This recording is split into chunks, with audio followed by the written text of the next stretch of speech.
Bonjour les enfants. Je vais vous raconter une histoire qui s'est passée il y a longtemps, au Canada. C'est l'histoire de la poule rousse. C'est du temps où il y a encore les chevaux. Donc il n'y a ni voiture, comme vous les connaissez, ni tracteur. Eh oui, le travail à la ferme est donc bien difficile.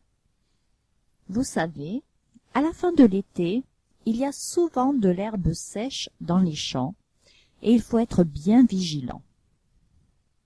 Notre histoire commence avec un fermier qui, justement, surveille sa grande propriété.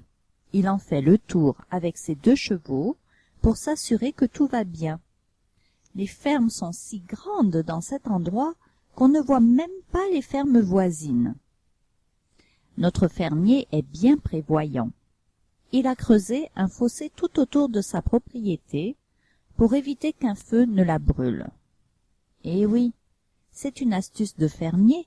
Le feu va toujours par le chemin le plus facile, et s'il rencontre un fossé, il continue sa lancée sur l'herbe ou les arbres les plus proches et ne traverse normalement pas les fossés. Effectivement, ce jour-là, pendant son inspection, il remarque que ses chevaux sont inquiets. Il se doute qu'il doit bien y avoir un danger quelque part, mais pour l'instant il ne le voit pas. Et soudain, oh non! Il voit de grandes flammes jusqu'au ciel dans le lointain, derrière sa maison. Vite, vite! Il court remplir des seaux d'eau qu'il charge dans sa charrette et va le plus vite possible avec ses chevaux pour mouiller le fossé et l'herbe à côté. Mais voici un vent qui se lève et qui pousse les flammes.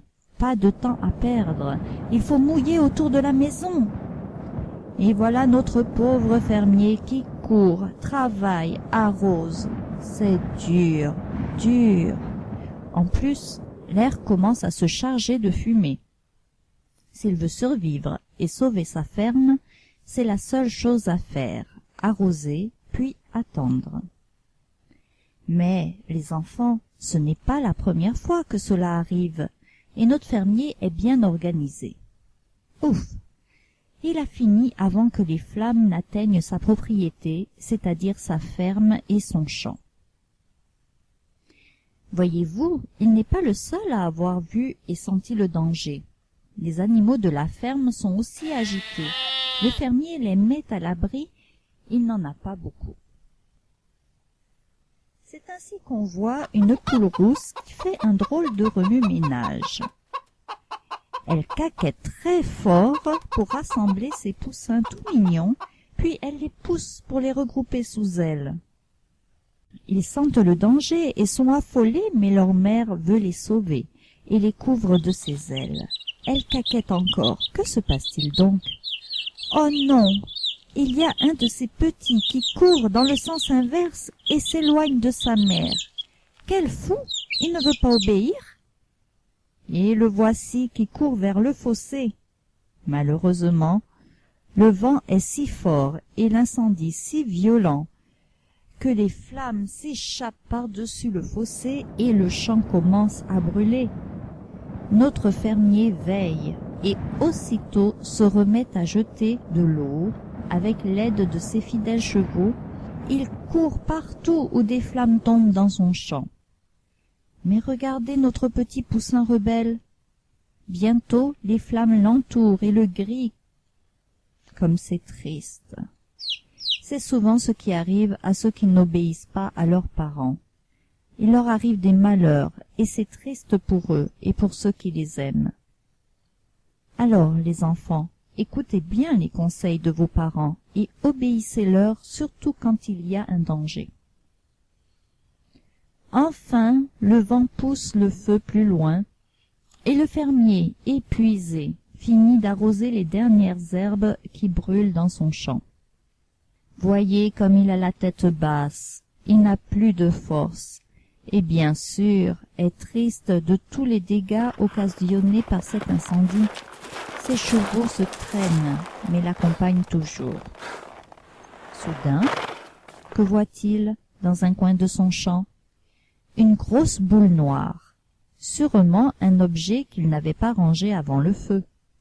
Il s'approche et chute machinalement dedans. Mais qu'est-ce que c'est que ça?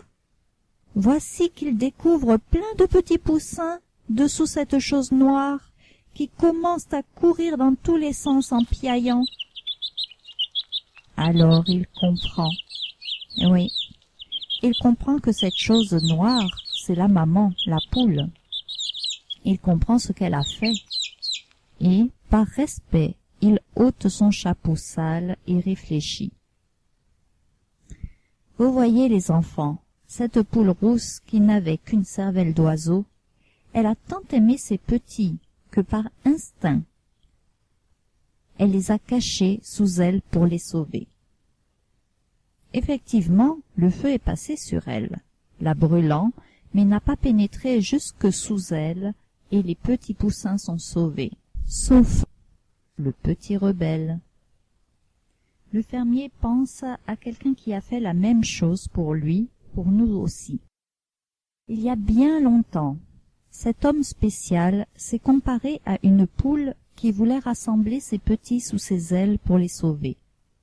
Cet homme, Jésus, pleurait à ce moment-là sur une ville rebelle comme le petit poussin, qui ne voulait pas le croire et allait vers un grand malheur qui est arrivé par la suite. Mais qu'a-t-il fait pour nous et le fermier? Chers enfants, cet homme est différent de tous. Il est Dieu venu sur la terre comme un homme. Il disait toujours la vérité et il est venu pour une mission spéciale. En effet, Dieu fait homme est venu sur la terre pour sauver tous les hommes d'un terrible feu qui ne s'éteindra jamais et qu'on appelle l'enfer. Oui, la Bible, la parole de Dieu, nous raconte comment ça s'est passé. Au commencement, Dieu a créé l'homme. Il l'aimait énormément, mais cet homme a désobéi à Dieu, et depuis cette désobéissance est dans le cœur de chaque personne, dès sa naissance. Dieu, notre Créateur et notre Père à tous, a été vraiment triste de cela, mais comme il est juste, il a puni l'homme pécheur. Le péché, c'est cette désobéissance qui nous pousse toujours à faire, dire ou penser quelque chose de mal. La punition, c'est ce feu éternel, et c'est la séparation avec Dieu, car il faut être pur et parfait pour être en sa présence.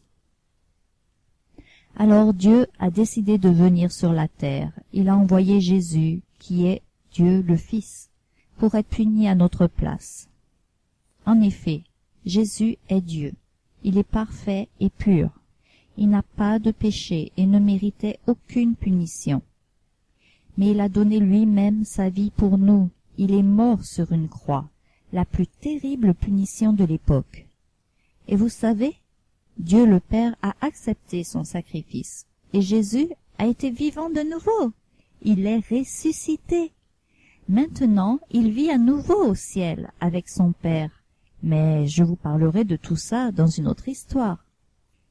Il a dit, « Dieu a tant aimé le monde qu'il a donné son Fils unique, afin que quiconque, toi, moi, chaque personne, croit en lui, ne périsse pas, mais qu'il ait la vie éternelle. » Un autre passage de la Bible nous dit, « Celui qui place sa confiance dans le Fils possède la vie éternelle. Celui qui ne met pas sa confiance dans le Fils ne connaît pas la vie. Il reste sous le coup de la colère de Dieu. » La colère de Dieu, c'est vraiment terrible. Mais regardez ce qu'il dit encore dans la Bible, dans sa parole. « Par un seul homme, le péché est entré dans le monde, et par le péché, la mort. » Ça, c'était Adam, le premier homme sur la terre. « Et ainsi, la mort a atteint tous les hommes, parce que tous ont péché. » Tous. Toi aussi. Moi aussi. Il dit encore, mais il y a une différence entre la faute d'Adam et le don gratuit de Dieu. En effet, Si la faute d'un seul a eu pour conséquence la mort de beaucoup, à bien plus forte raison, la grâce de Dieu accordée gratuitement par un seul homme, Jésus-Christ, a surabondé pour beaucoup. Vous voyez, Jésus est venu réparer ce que l'homme a cassé. Il y a un autre passage qui nous dit que si nous croyons qu'il a fait ce sacrifice pour nous, pour chacun de nous, alors nous devenons enfants de Dieu. Nous sommes pardonnés de nos péchés passés, présents et futurs, et nous sommes réconciliés avec lui. Non seulement il nous délivre de l'enfer, du feu, comme notre poule rousse, mais il nous fait un merveilleux cadeau, la vie éternelle. Oui, la vie éternelle. Nous serons toujours avec Dieu. Toi aussi, tu peux être pardonné de tes péchés si tu lui demandes pardon et si tu crois au sacrifice de Jésus. Tu vois, même le meilleur n'est pas parfait. Et même le meilleur ne peut pas mériter d'être dans la présence de Dieu, de vivre au ciel avec lui. Même pour lui, il faut simplement accepter de tout son cœur ce cadeau merveilleux de Dieu. Voilà, à bientôt pour une prochaine histoire.